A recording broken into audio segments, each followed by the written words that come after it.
there, and welcome to another episode of the Odyssey Podcast. I'm your host, Jeremy Mullally. Today, we've got our guest in the room, and his name is Robert Bentley. So Robert is, among other things, a business coach, and he's also an author of the book called The Enjoyment Plan, which is one of the reasons we've invited him into the studio to talk today. So I want to welcome Robert to the program. Thanks for coming in, Robert. Great to be here. Yeah. Looking forward to it. Me too. I really enjoyed reading your book, and we're going to dive a lot into that as we go on. But I want to start with, because you are a business coach, and we've actually had probably about half a dozen business coaches on this program, but just about every person has a different, perspective on it, and sort of they're a coach of a particular stripe. Can you sort of maybe explain your attitude towards coaching, what kind of coach you are to the world? Yeah. Look, we place ourselves very firmly in the business coaching space, but what that means is that, very often we get a business come to us that wants to grow and doesn't know how, or they have grown and now they're experiencing a few issues, or they've been running, 20 or more years and have running out of energy, thinking about selling. They're working 70 to 80 hours a week and they just want their life back. Or they're a successful business and the partners or directors need someone to bounce ideas off. And the skill set we bring that's a little bit different is we don't just address the commercial things that are going on for the client. We don't just address the dollars and cents and the marketing strategy and so on. We also have the skill set to help them around the personal stuff that's driving a lot of the behaviour in the business. So that's a little bit different. Often what we find is that people calling themselves business coaches, sometimes they're a PR agent or they're a marketing person. Yeah, they might be like a sort of specialised. Yeah, they're specialists, but they've hopped onto the tag of business coach. Mm. And so you get involved in a relationship and you're wondering, why is this being steered in a certain direction? If they've got a strong accounting background, they'll just start with the numbers. Yeah. Right? And that's their comfort zone. That's where they play. And we know that there's a much broader picture to the business than that. And sitting behind any business is a human, probably with a spouse, a family. And when they're wanting something better for their business, what they're really wanting is something better for their family. Mm. And I promise you, if there's something going on in the business, it's impacting what's happening at home. All right. So we know if we can sort the business out, that's going to make a huge difference to what's happening in their personal life. It's not just about the business. It's not just about the bottom line. And so what our clients tell us that we provide is calmness, clarity, right? Insight, education, and give them the confidence to make better decisions in their business. Right? So soft and hard, our flavour is very much not just commercial or not just personal, it's a balance of both. Yeah. Okay, brilliant. And like being in that sense, focusing on the person and everything, I would like to actually learn a bit more about yourself. And it's going to sound a bit like a superhero, but like your origin story, because like I understand you were in the SAS regiment for 5 years. Is that correct? Yeah. Right. That was a long time ago, but that's how I ended up in Perth. I was living in Sydney as a young man, and I was in the Army Reserve at the time over there, and a few of my mates started talking up this idea of going west, and I didn't know what they were talking about. And they explained it to me. I said, we're going to go and try out for the SAS in Perth. And I went, oh, why didn't you ask me? Well, I might like to have a go. And so I gave away my job. I was 18 at the time, gave away the job, trained up really hard, took whatever work I could take around the reserve unit, and then applied for the selection course, got accepted to go to Perth. And by the time I got to get on the plane in March of 85, the three guys that had been talking it up had all pulled out. Oh, no. They weren't serious. So I got on the plane with a bunch of guys I didn't know. Yeah. Left Sydney when it was 17 degrees and raining and cold, and arrived in Pierce Air Base at 39 degrees and scorching. Trucked us to Northern, it was 41 degrees and just ripping. And spent the next 32 days getting absolutely flogged. And the 132 guys that started were whittled down to 12, and I was the last one of the 12 to be selected. Okay, yeah. And at 19 years of age, and so I was 19 and 9 months or something like that. And I wasn't altogether sure I wanted to stay because it was quite the tough experience. But by the time they put us in a bus and drove us through Perth and past the Riverside Drive and up over Alfred Road, and I saw the barracks on Swanbourne Beach. I could see Nest Island in the background, and I went, "Oh, this looks pretty good." Yeah. For a 19-year-old fella to be based in a location like that, doing what I was doing, really without really understanding what I just achieved, right? And so quite the thing. And I ended up, obviously I passed the selection and then passed all the rest of the courses for the remainder of the year, and then I was in the regiment, and here I was. Yeah, yeah. And like, as far as the training process for that, like, do you think it was a sense of pride that kept you going for that? Because you said your mates had pulled out, so you obviously weren't there for them. Yeah. Like, what do you think kind of kept you driving for that? That must have been something that you enjoyed about or pushed you to. I enjoyed the training bit, and I enjoyed getting super fit, and I enjoyed succeeding. I enjoyed the challenge and the competitive nature of it. Okay. And I discovered in it, like, gosh, 4 years earlier, I was sitting in year 10 in high school, at a school desk. 2 years earlier, I got my first job, right? And before I knew it, here I was trying for the SAS and not really knowing what I was trying for, right? I knew it was tough, and I knew it was, but I didn't understand the heritage, the history, the background. I didn't really get it. And it was only when I got there and was accepted, and I went, "Ooh, I better learn what this is all about, because I'm in now." Yeah. All right, and didn't really appreciate the extraordinary achievement. There was career military guys that their pinnacle, their apex is to get to the regiment. It's this how they set themselves. They strive to get there, and many don't make it. And I got in there quite early and quite young.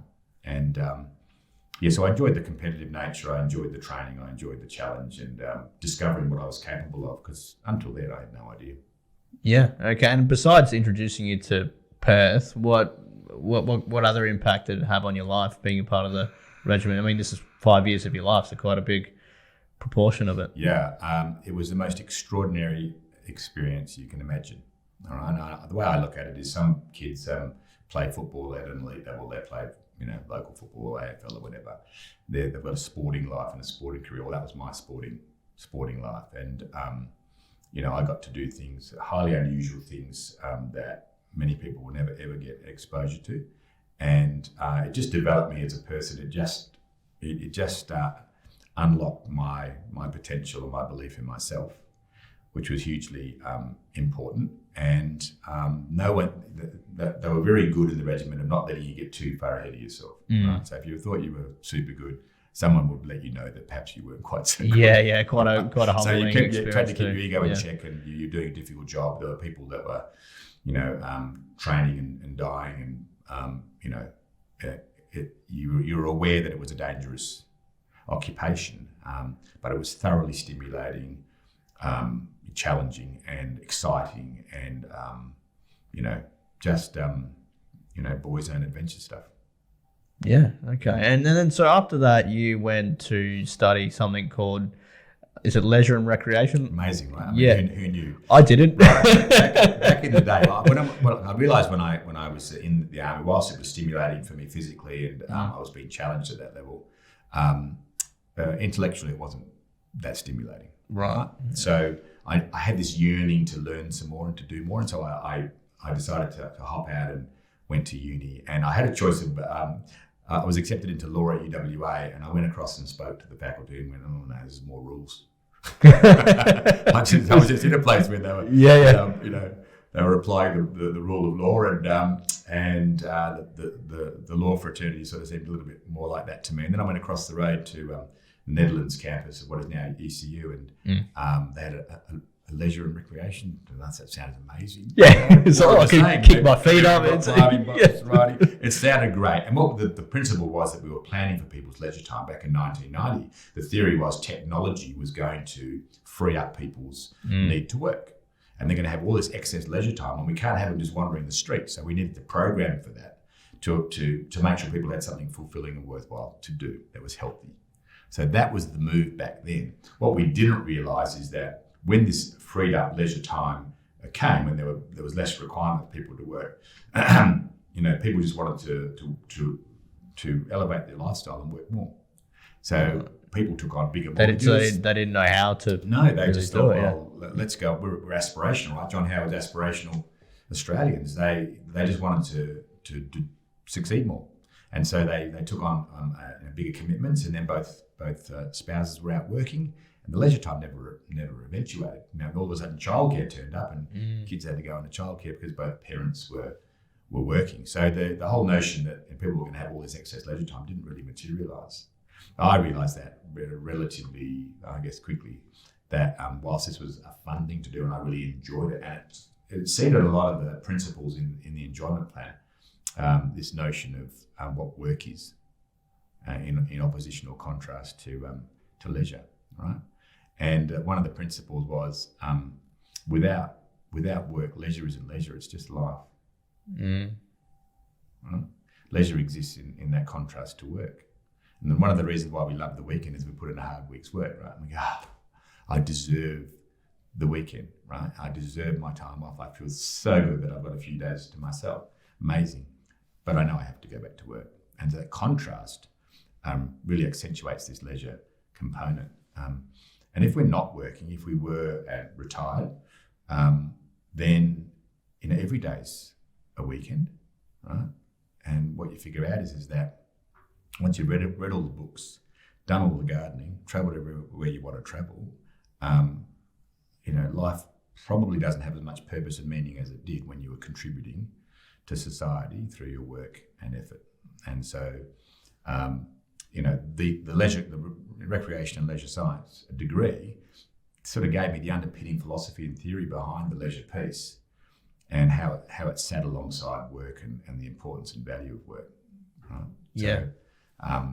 That was the kernel of the book some 30 years ago. Yeah, right. And the seed was planted back. And let's dive into it because I remember when we first met, that's actually kind of the conversation we had was around retirement and even if it's a valid concept and everything like that. And that kind of culminated in your book called The Enjoyment Plan. Yes. So I guess my first question would be like, what is your attitude towards retirement? You're kind of just touching on it there. Yeah. How is it different to what you would call an enjoyment plan? So we have a retirement plan, but what's an enjoyment plan? Yeah, great question. So the genesis of the conversation really was I was approached by a lawyer here in town who was doing a lot of wills and estates planning for his client base. And he was trying to come up with a way of reframing retirement because people didn't want to do retirement plans. No, people don't want to think about it. Who wants to think about retirement? It's like the end of my working useful life. Like, well, why would I want to think about that? So people don't. They weren't planning for it. They weren't getting ready for it. They were just living, day to day, expecting it all to just keep rolling on forever. And he said, I've got this word and I think it's going to be okay. I think it's going to work as an alternative to retirement. I said, what is it, mate? He goes, recalibration. And I went, yeah, that's not going to work. And it's not going to work because there's no emotional component to the word recalibration. Yeah. Right? And so I was sitting in the Qantas Club in Melbourne some years ago. It must have been 2017, 2018, thereabouts. And I just had a bit of time to myself and I was thinking about what's the word? What's the word that has an emotional driver behind it, that's retirement, it's not retirement. And then I said, what's the one piece of advice your parents give you about your career? Doesn't matter what you do as long as you enjoy it. Yeah. Whatever you do, son, right, make sure you do what you enjoy. Right? And I went, of course, enjoyment. And I might not do a retirement plan, but if you heard your friends had done an enjoyment plan, would you want to know what that was about? Yeah. You bet, if your friends had said to you, we've taken early enjoyment, you're going, you've done what? Yeah, we've taken early enjoyment. And you go, what the heck is that? I'm curious. I want to know what this is all about, right? Because that sounds awesome.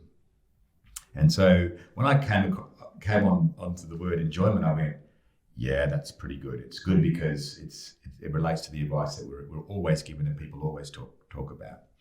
And yes, I do want to enjoy my life. And if only I knew how to do that.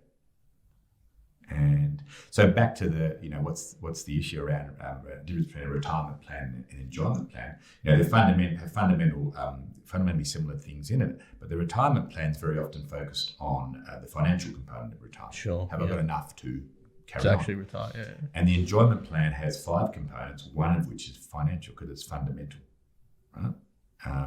I think it was Denzel Washington who was asked, can money buy happiness? And he said, I don't know if money can buy happiness, but it's one hell of a down payment. It's one hell of a down payment, right? So you got to have the money piece sorted because that impacts what happens in the rest. And the other 4 quadrants of the enjoyment plan, is distinct from a retirement plan: mental, physical, emotional, and spiritual. There are people with lots of money who are on Prozac, right? Because they thought maybe having all of that would mean that they'd always be happy. And the truth is, that's not how it works, right? With all the research shows that we hit about $70,000 of income, and another $1,000 just starts to taper off. And taper off as far as the impact it has on your... Yeah. So there's this thing called adaptation. We get used to what we've now got. All we wanted was the new car. We're dreaming about having the new car, and then we have the new car, smell and love it, get in it, amazing. And that lasts about 12 weeks. And then we go, I thought that it was the new car that was going to make me happy.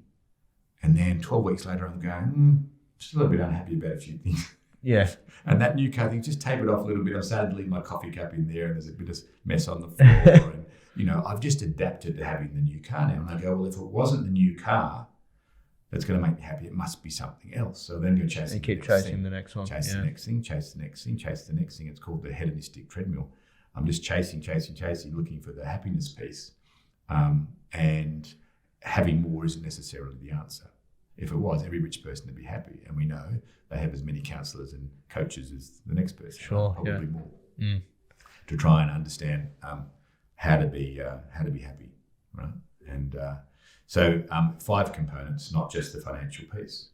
And so the enjoyment plan talks to how do I set a plan for all of that, so that every facet of my life is shifting from where perhaps I'm not enjoying it as much as I could be, and now I'm enjoying it a whole lot more. Yeah. And the principle is never stop. Why would you stop enjoying? It's a good question. You wouldn't, right? In a nutshell, it's like, forget retirement, forget it. It's overrated.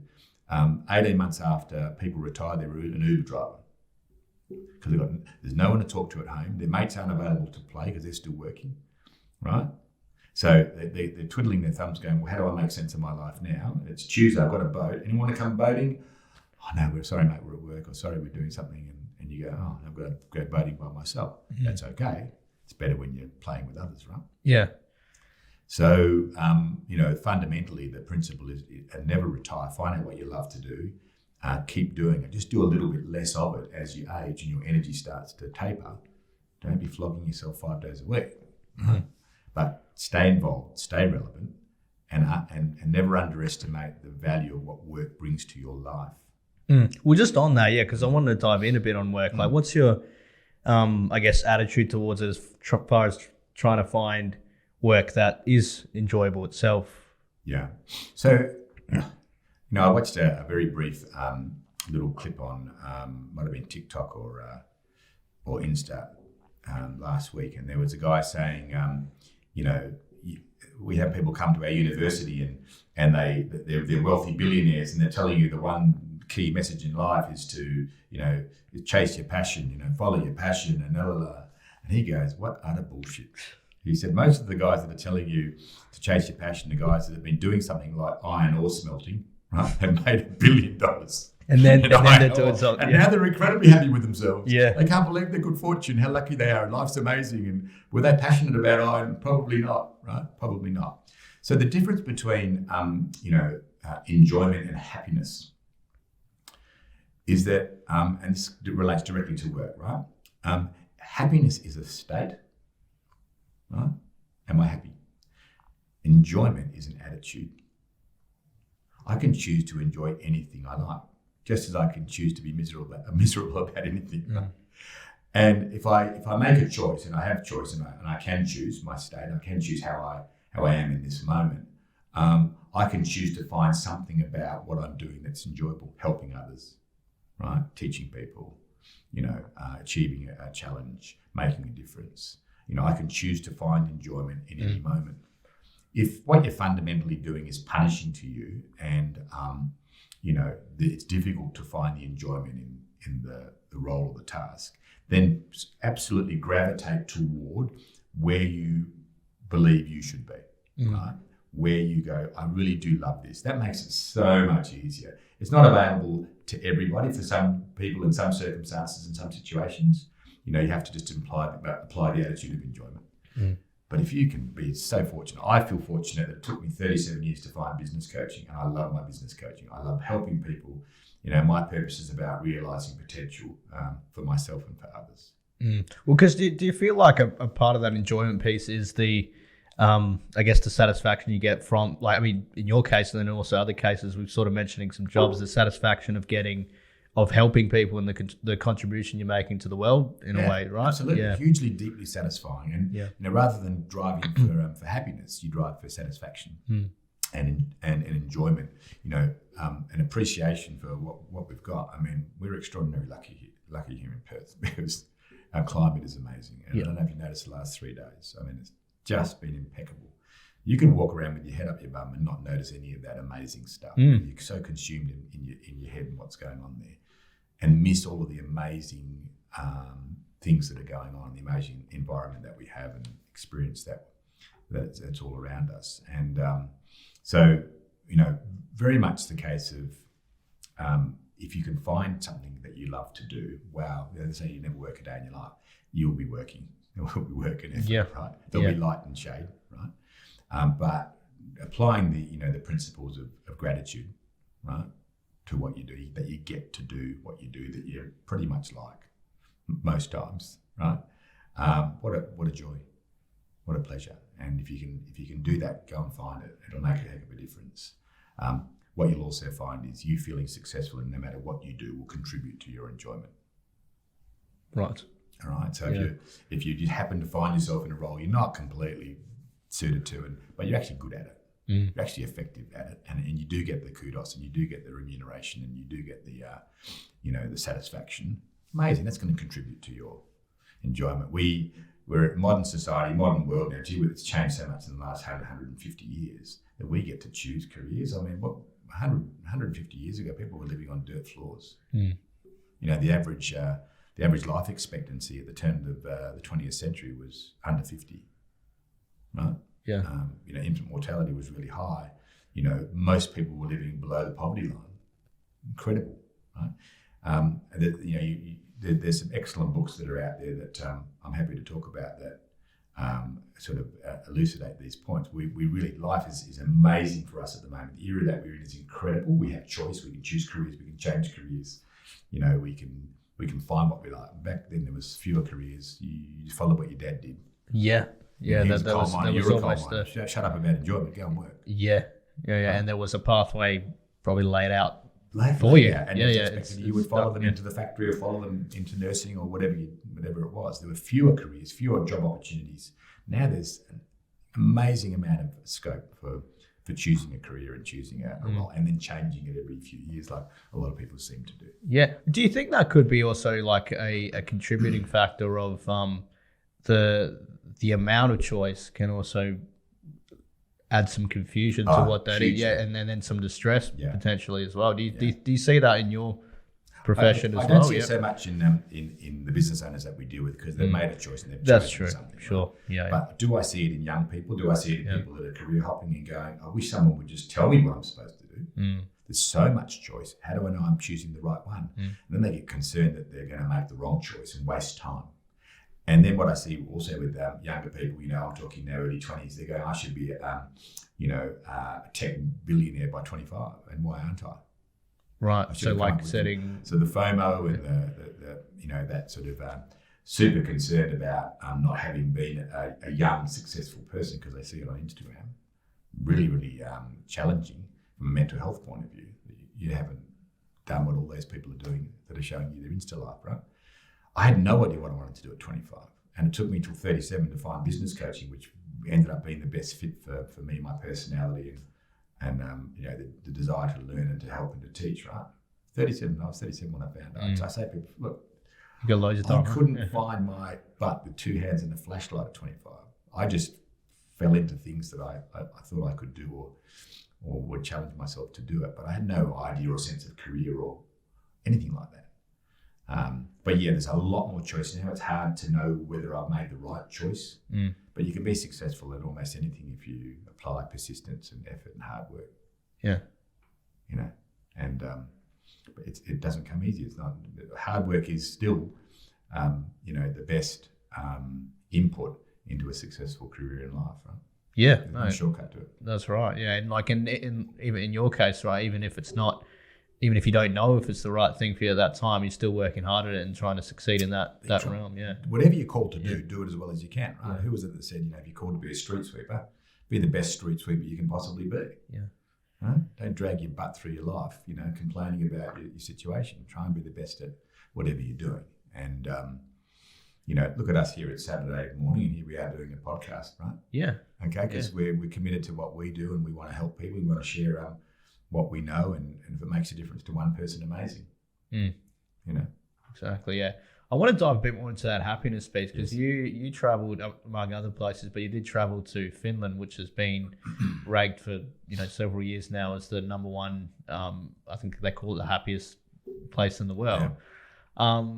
Can you kind of tell us about your experiences there and what you did learn about happiness when you sort of spoke to people and learned a bit about their culture? Yeah.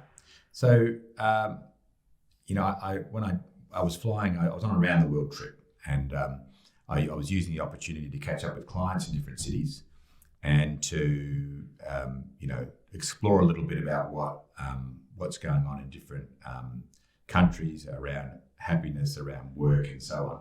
And on the flight, I was actually flying Finnair into Helsinki, and I spent a few days in Helsinki.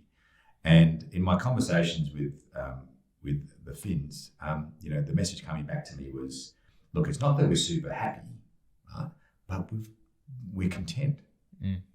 So we have everything we need. We've got a great social security system. We have a lot of stuff provided for us by our taxes, and the taxes are high, like a lot of Scandinavian countries, but we're not worried about anything.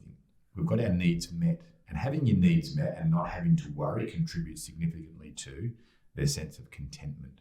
All right. Now, if you change that word to happy, are they deliriously happy? Probably not, but are they deeply content? I think they are. And, having that nice deep contentment in your belly where you're not afraid or worried, where you've got more than enough, where your needs are met, it's a huge contributing factor. It takes away that nagging anxiety that sits underneath that when you know you don't have enough, right? Or when you're worried that what you have got might be taken away. Right? Yeah. So contentment, I think, is one of the key drivers of happiness. And are they walking around smiling? Probably not so much, but are they enjoying their leisure time, and are they enjoying drinking beer when it's dark? Yes, they are. but the feedback to me was more about contentment than happiness. And like, I guess the takeaway for that would be, how do you create contentment in your own life? What's the So critical thing is to appreciate what you've currently got. I'll give you an example. Most people have dramas and concerns and issues in their life. Right? They have stuff going on, and they have some debt that they're worried about, and how I'm going to pay this and pay that, and job security and so on. Now, WA, we're very fortunate. Low unemployment, strong economy, etc. If you want a job, you can have a job. But people are worried, I think, unnecessarily about a lot of stuff. The main concern is, am I breathing? If you're not breathing, you've got a fundamental You're in trouble. Yeah. And so first tick, wake up every morning. 1,600 Australians do not wake up every single day. Right? Their time is done for whatever reason. They're just not here. You wake up this morning, amazing. Be grateful for that. You woke up, right? You're still breathing. Awesome. I promise you, any dead person, any person that's no longer here, would swap all of your problems, all of your debt, all of your worries, all of your concerns, and everything that's going on for you for one more chance to breathe. Right? They'd swap it. Mm-hmm. They don't think your problems are big at all. The biggest problem is not being alive. If you're alive, there are possibilities. There's possibilities to change whatever's going on from this moment. If you're not happy with the story to this point, there's a possibility of turning the page and starting a new one. Right? So, our attitude, and this is where the mindfulness piece comes into it, right? There's nothing I can do about what's happened. The past is the past. I can do nothing about that. I can go and apologise for stuff that happened, and maybe feel a bit better about having done that and sought forgiveness. But really, I can't change anything in the past. But we spend an extraordinary amount of time punishing ourselves for what we consider as past failures or challenges that we've had, that things that didn't go so well. And we spend an extraordinary amount of our time worrying about an uncertain future outcome, most of which is likely never to occur. Right? Most of the things we worry about, 99% of them, are never going to materialise. We make shit up, right? And we think it's real and it's not. And we bring it into the present moment and spoil our present, basically. We spoil our present, all right? And so if you'll permit me, I'll give you a simple example, right? Simple example of what I'm talking about. Just check in for a moment for yourself in your own body, right? And in the present moment, right now. What's this moment like right now? Yeah, it's okay. What about the next one? What about this one now? Pretty good. What about the next one? Not bad. What about this one? Not bad. This one?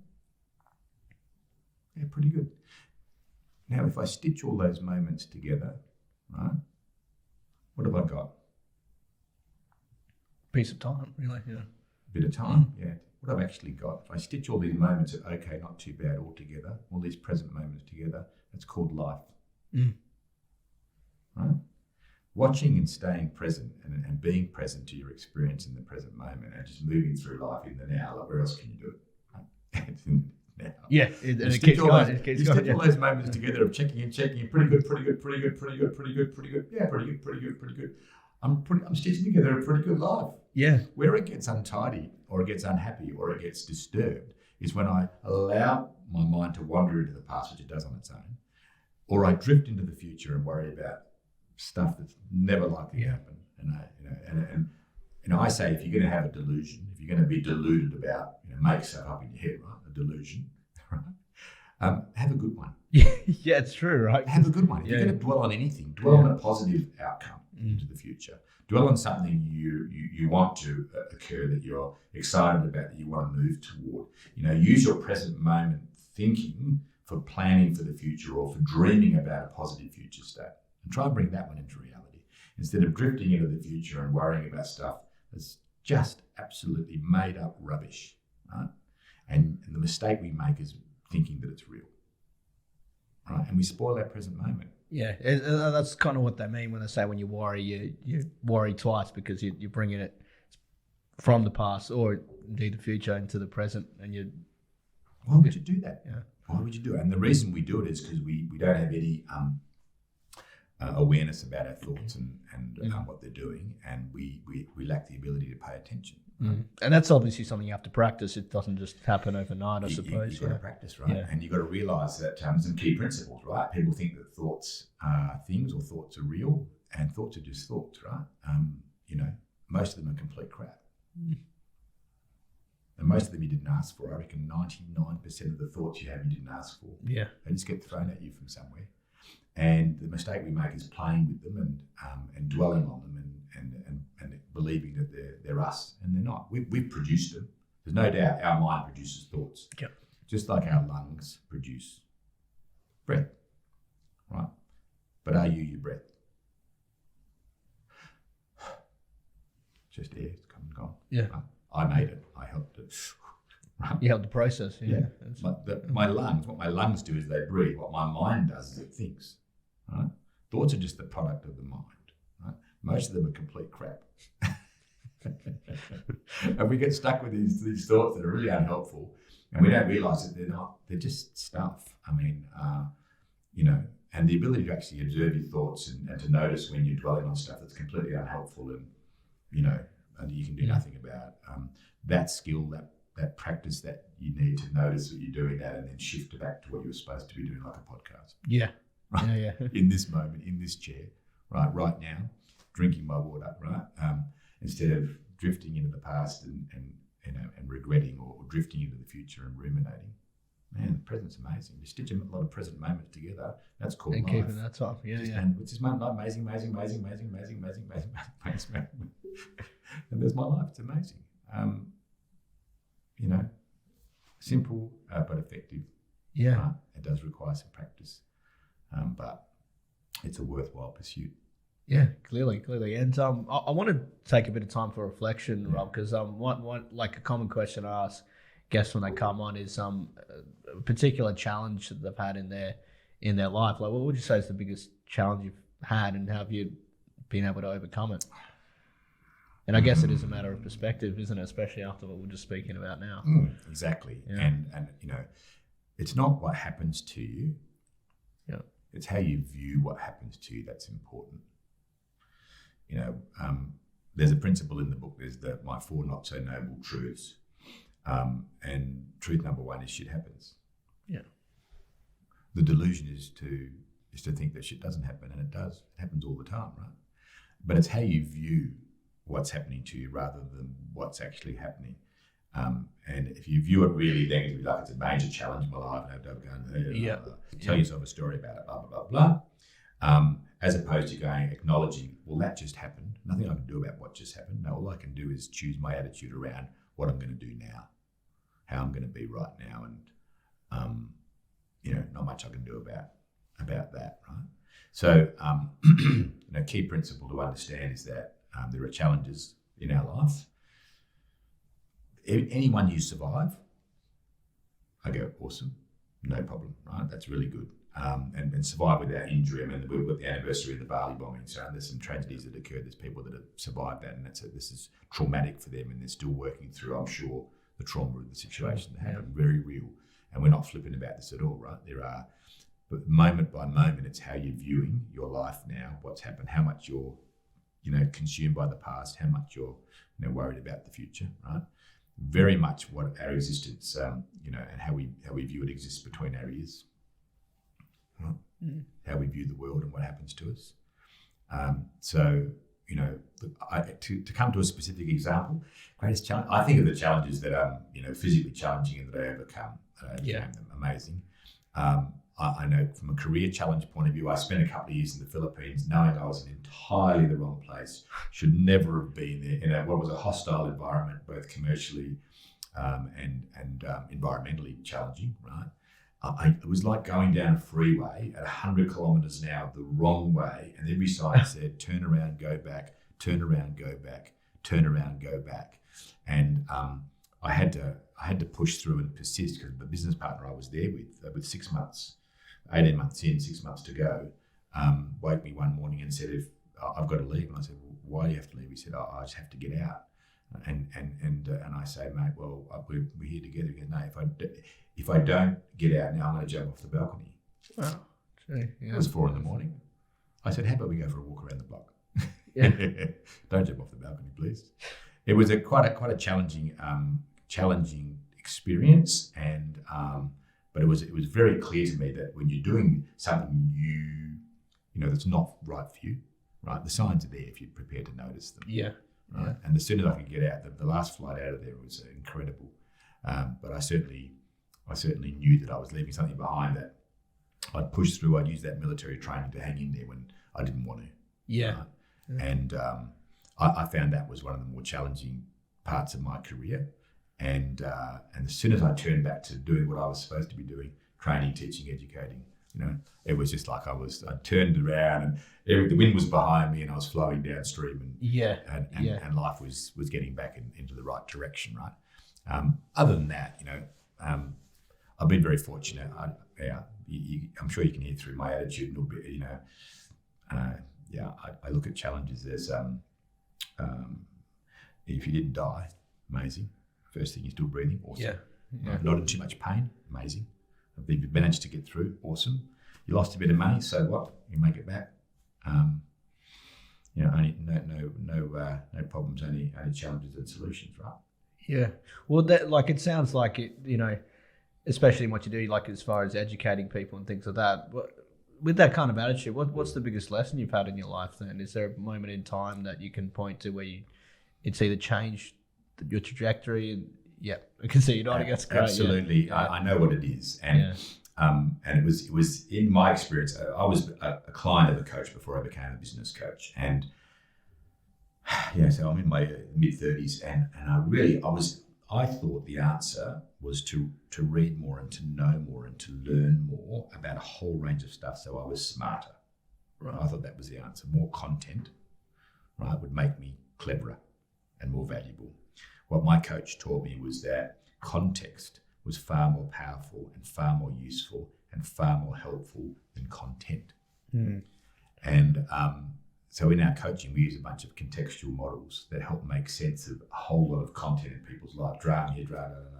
The contextual model allows you to chunk up, to make sense of what's going on in a simple way so they can see it and go, oh my God, if I just sort that, it'll clear up all this. Right, yeah. And most people, most coaches are very much a content coach. They're giving you more stuff to read, more books to read, more things to do or to know and to learn. And really what they need is a different way of viewing what's going on through a contextual model. There's only about 50 contextual models in the world, probably. We use about 20 of them in our coaching, and that is hugely powerful. And I had to change my brain. When someone first talked to me about context and content, I went, I don't know what the hell you're talking about, mate. Yeah, right. I do not understand this, right? Yeah. And then my brain, over a few years, started to rewire itself, and I started to think contextually. I started to look at things in a more global way rather than in a very local content way. And that made a huge difference to the way I approached my life, approached coaching, helping people. Another piece of information wasn't going to do it, right? It was a new way of looking at stuff that was going to help them. So that was the biggest learning for me, was to think contextually and not to think in a content fashion. I can't know everything. All my clients are very smart. They're technically brilliant in what they do. I can't help them with that. Yeah. What they don't know is how to make sense of what's going on for them. And our contextual models help to make sense of pretty much everything, right? The life experience as well as the commercial experience. And if I could draw it for you, I could depict it. It's hard to explain verbally, but hugely useful. That was the biggest learning for me.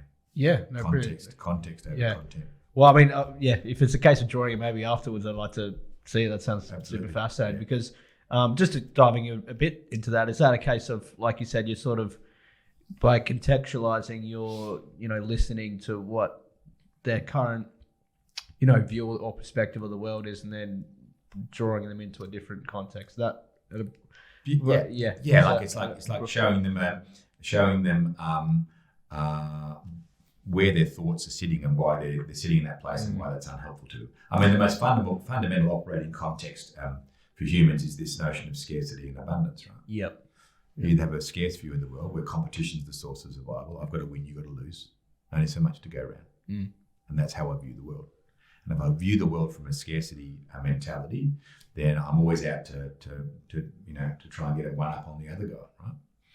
And the abundant view is that there's plenty to go around. Cooperation is the source of survival, right? We all work together, which is what humans have done since the dawn of time. Our societies have succeeded through cooperation and communication and working together. That's how we've been successful. Yeah. And there's more than enough to go around. I mean, I hear people say, "Oh, yeah, we should stop having children because there's not enough room on the planet, right? Or we haven't got enough food to feed everybody, right?" And I go, "What are you talking about? There's not enough room on the planet." They go, "Well, there's just not enough. There's too many. We're overpopulated." I go, "Oh, right. Are you aware that if we housed people at the same density as Paris, have you been to Paris?" Yeah. Right. Yeah, the density, I mean, it's apartment living and it seems right, there's plenty of space, wide open roads, parks and things. Yeah. If we housed the whole world at the same density of Paris, we'd all fit into the state of South Carolina. It's not that there's not enough room. Yeah, it's a planning point. It's not that there's not enough room. We're just living all over the place and do whatever we want around the coastal fringes and stuff. There's not enough room. There's plenty of room. Oh, there's not enough food. We throw away 43% of everything we make. It gets tossed away. What are you talking about? There's not enough food to go around. It's just in the wrong places, right? The ability of the human to actually solve problems and to come up with stuff like, who invented Wi-Fi, for goodness sake? Who invented the internet? What does that allow us to do? Who could have thought of that 50 years ago? No chance. Right? The scarcity view is, no, this is all we're ever going to have. The abundant view is, are you kidding me? What are you talking about? Yeah. There's not enough water. There's a dry continent. There's as much water on the planet as there's ever been since the planet was first formed, right? There's never been extra ounce of water created. It's just where it is. Locked up in ice caps, in the ocean. Yeah. Right? So I guess what in you're the saying is atmosphere. like it's not necessarily that these problems don't exist. It's a case of the way we're viewing it. It's the way we're viewing it. It's the way we're viewing it, and to be able to share with people, even that mentality, and say, look, where do you normally sit? I sit in the scarcity thing. What that means for you is you're going to be looking for what's wrong with stuff. You're going to be looking for the scary stuff, right? That's going to limit you to opportunity, possibility, what could happen, what you could create. What you're trying to get a bigger slice of the pie. Over here, we're trying to create 10 pies. Yep. Right. Yeah. So, which you can run a business in both camps. I can run a business with a scarcity model, right, and watch every dollar and micromanage and control people and look over their shoulder. I can run a business, an abundant model business around trust, right? Make sure people are skilled and give them the opportunity to excel and to come up with amazing creative solutions and ideas. And I'm going to make money. If I can make money in this one and I can make money in this one, what's the difference? It's just the experience you want to have. What experience do you want to have? Do you want to have this experience? Does that sound attractive and desirable to you and for your team and staff? Yeah. Where they're not doing stuff because they want to, they're doing stuff because they're afraid not to. Yeah. Right? And over here, they're doing stuff because they want to, and they're given the opportunity to create an amazing future. Yeah, right? and thrive. Yeah. And they want to be there because they just it's so attractive and they're trusted and they're given opportunity. Which experience do you want to have? And the great thing about business owners is they get into their own show so they can choose the experience they want to have. And why would you choose this one? Because it's your natural orientation and you didn't even realise it. Right? Yeah. Could you choose again and maybe choose this one or somewhere in the middle? Yeah. So to give them the context, to be able to frame up, to simplify things for people so that they can then make a clear choice and go, what is it that I want? And now how do I do that, Rob? And I go, well, if you're choosing this, let me explain to you how we do that. Yeah. And if you want to run this one, I really don't want to coach you. Yeah, that's why I can't help I really it. don't want to, because that's not my fundamental worldview. I don't really abide by that, and I get you want to do that, but not really for me, right? Yeah. Much rather we get you over this side if you can, if you want to. But it's your agenda, not mine. If you don't want to do it, that's cool. I don't need to be here. You can do that on your own, right? Yeah. But if you need a hand, here I am. Yeah, you're there to help. Yeah. Excellent. We are drawing towards the end of the episode, Rob, but I want to ask before we wrap it up, a question that I ask my guests is, what are some books that you would recommend to the audience based on your life and your experience? I mean, there've been some absolute crackers. Yeah. But let me give you some relevant ones that are sort of now rather than the past, right? Yeah, People, yeah. I think, go, I don't want to go to, they're too old, it's not relevant. They didn't even have a mobile phone back then. The wisdom's there, right? But look, I think today, the clear thinkers that I think we need to listen to or to at least evaluate. There's a guy called Yuval Noah Harari. I don't know if you know Harari. One of the clearest thinkers on the planet. And he's an Israeli guy. He's written several books. One of the ones I recommend to you is Homo Deus. Okay. Read Homo Deus. It's a cracking book about the human experience. Right? That's one. I would grab Hans Rosling's book Factfulness. It's on the shelves right now, and it explains to people the 10 facts about the world that they're getting wrong. Politicians are getting it wrong. Business leaders are getting it wrong because they're not looking at the data. They're looking at their perception of the world, right, which is not correct. All right, fascinating, amazing book. It's an orange cover. Factfulness, Hans Rosling, absolute ripper. I highly endorse it to you. And the other book that I've really got a lot of value out of, and interesting, these are not business books, right? They're not business books. That's right. Yeah, They're not business books. Yeah. These are the personal human experience pieces. I think one of the clearest things, there was a book many years ago called The Road Less Travelled. Yes. Scott Peck wrote it. And then he wrote a revised book 10 years later called Further Along the Road Less Travelled. Cracking read, right? Still relevant today. Recommend you, if you can find a copy, grab a copy and have a read. Excellent. I love them. And the final one, you brought it in, a hard copy today, is obviously the Enjoyment Plan, if we can get that one up. How can people find this book? Right, so it's available online on Kindle, Yeah. so they can go and grab it there. Happy to send it to people. It's just something, it's a book that I had to write. I was very privileged to launch it at the Ubud International Writers Festival in 2019, just before COVID hit, which was incredible. Got a great reception, and the book was sold out before I even got to Bali. The demand was there, and I didn't bring it up with me. And so it's in a second reprint now, and it was the Writers' Festival favourite. And then COVID happened, right? Yeah. But it's a perfect book for the COVID experience. No, it truly is. Like I can enjoy my life.